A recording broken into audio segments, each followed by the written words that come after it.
Hello and welcome once again to Nexus Extra. This week we've been talking about China's new security law and how it's going to apply to Hong Kong and how many people have called it the death of Hong Kong or the end of Hong Kong. We still have with us Emily Lau. She has been elected to Hong Kong's Legislative Council 7 times. She's never lost an election. We believe she was the first woman to be returned democratically to the council. And she has a very long and interesting experience on the island, and we invite her here today to talk about that. Emily, thank you, and welcome back. Thank you. Let's just get a bit of a history lesson. Take us back to 1984, and you were asking the British Prime Minister a question. What were the circumstances? We'll play the question and answer in a moment, but first, what were the circumstances?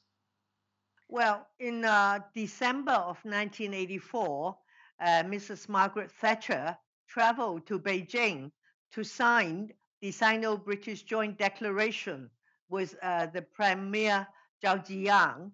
And so she did that in Beijing. And after that, she flew to Hong Kong to hold a press conference. And I was a journalist then, and I attended that press conference. Okay, well, let's have a listen to that soundbite. You've queued it up perfectly. Prime Minister, on Wednesday you signed an agreement with China promising to deliver over 5 million people into the hands of a communist dictatorship. Is this morally defensible, or is it really true that in international politics the highest form of morality is one's own national interest? Can I just say this to you? What do you think would have happened if we had not attempted to get an agreement? 1997, 92% of the territory would automatically have returned to China without any assurances, without any of the advantages of the agreement that we have now. May I not put it to you that the situation now is vastly better for Hong Kong and accepts and honors and acknowledges the fact that China wishes the lifestyle of Hong Kong to continue under that agreement. I think you would have had great cause to complain had the government of Great Britain done nothing until 1997. And I believe that most of the people, indeed the overwhelming number of people in Hong Kong, think the same. You may be a solitary exception. So at that time, you were not a politician, you were a journalist. Was that a very big moment for you? Well, not really. I was just doing my job, and I felt very, very deeply about the whole thing, that the 5 million Hong Kong people were not consulted. We had no say over our future. The Chinese and the British government just negotiated in secret and then decided to hand us over. I think it was quite disgraceful and very dishonorable. And what did you make of her answer? There was a bit of a subtext to it. I think she looked very, very condescending, and I guess, but that's classic Thatcher. And then in the end, she said, everyone is happy with the agreement, and you may be a solitary exception. And according to George Orwell, that's the definition for insanity. That's what the Iron Lady thought of me. And to prove her wrong, I got myself elected with a whopping majority in 1991. What about the substantive point that she made, which is that most of the island was going to be transferred anyway, and that the British had wisely arranged this joint declaration to ensure that there were some freedoms on the island, considerable freedoms on the island, for 50 years after the handover from 1997 onwards? Well, there was no way she could guarantee it. She just believed it. And of course, at that time, many people did not believe it because people just did not trust the communists. And today, you know why? All these years, most people do not trust the communists. And I was not arguing that Britain should go to war with China over Hong Kong. like Britain went to war with Argentina over the Falkland Islands. No, I wasn't asking for that. But Britain should have introduced democratic elections in Hong Kong so we could have our own elected representatives, like in Falkland Islands. And Britain, of course, they have to get out. They should give us citizenship so that the people would not feel abandoned. Now, at that time, in the 1980s, Hong Kong was doing very well as a financial center, and there were not really wide-scale protests on the streets demanding greater democracy at that time. Everyone seemed to be quite content with the fact that they were relatively well off. Is that the case? Well, there were no big protests, that's true, because the Hong Kong people, many of them, they knew they were Chinese. They knew Hong Kong was Chinese territory. So from that point of view, they did not really want to come out to protest, but they were very scared of the communists. And that's why the Chinese government said, don't be scared. The communists will not come and run Hong Kong because we will give you one country, two systems.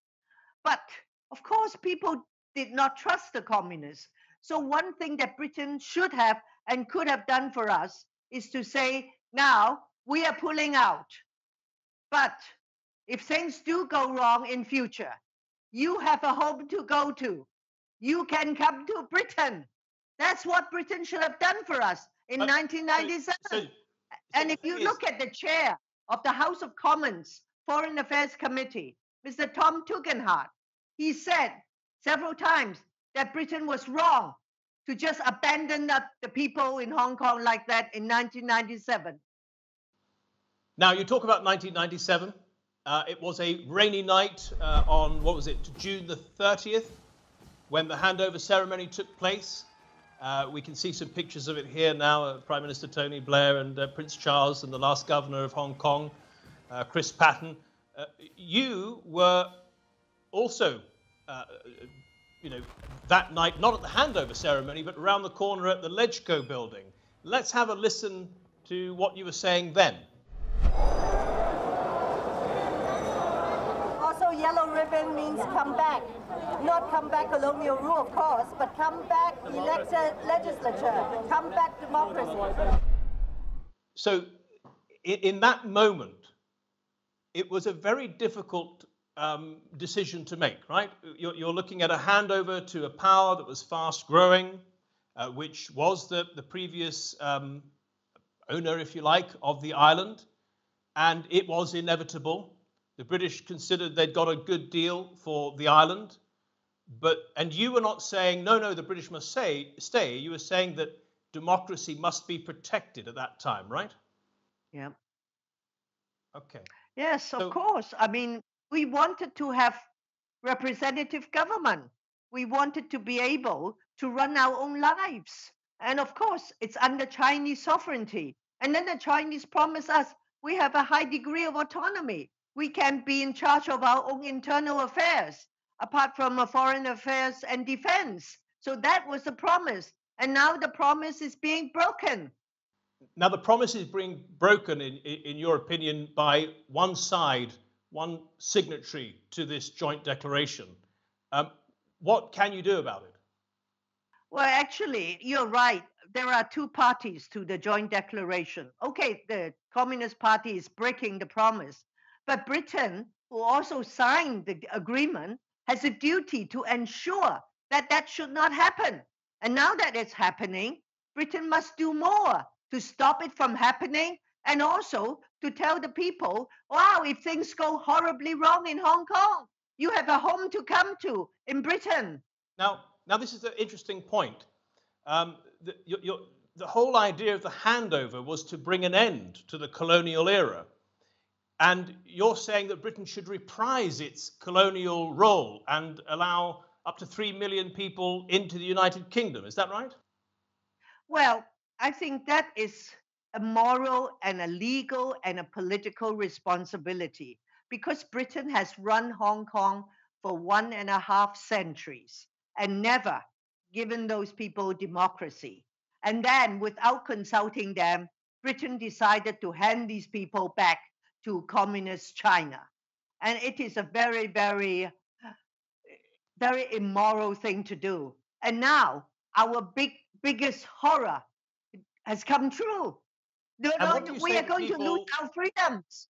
So is What do you Britain say to not going to do anything for the people? And what do you say to the people of Britain, or some people in Britain, who might say, well, Hong Kong was handed over in 1997, the end of colonial era. The people in Hong Kong have been prosperous and have not paid a penny to the HMRC. They've been a separate entity, and they've been heading to their destiny to rejoin China. What can you say to them that makes them feel that they still need to be responsible for these millions of people in Hong Kong? Well, I think responsible in a sense to give them a home to go to. But these are not people coming to collect welfare. As many people know, Hong Kong people are very entrepreneurial, very dynamic and creative. And I've heard a lot of British people saying, oh, wow, if these people come here, it will do this country a power of good. So I think there are people who welcome Hong Kong people here. And as I said, maybe not just Britain. Britain should talk to its allies. So Hong Kong people who may want to flee to Australia, to Canada, to the United States, they can go. But Britain, the British government, Parliament has a responsibility to these people that they handed over to communist rule. Emily, now a final question for you before we go. We hear a lot about Carrie Lamb, the chief executive of in Hong Kong, and she, when the announcement was made about the new security law, came out and said, "It's good. Hong Kong will be fine under this law." What do you make of her? Well, I think she's utterly disgraceful. And I think most Hong Kong people do not like what she said, and they are livid. And she may think so, she may say so, but very few Hong Kong people would agree with her, and they really want to see the back of her. Well, we shall see in the legislative election. When is that coming up? On the 6th of September. Please come And to are you Hong Kong to observe it. 6th of September. Now, are you tempted to make a comeback? No way. I've got many, many other things to do. But I had a great time in Lechko. 7 terms is enough. Okay. Well, Emily Lau, thank you so much for sparing the time to take us down memory lane and also to give us your view of what should happen in the future. Really appreciate it. And thank you at home as well for watching this episode of Nexus Extra. Well, thanks for watching our program. If you liked it, please give it a thumbs up, share it with your friends and family, and even subscribe.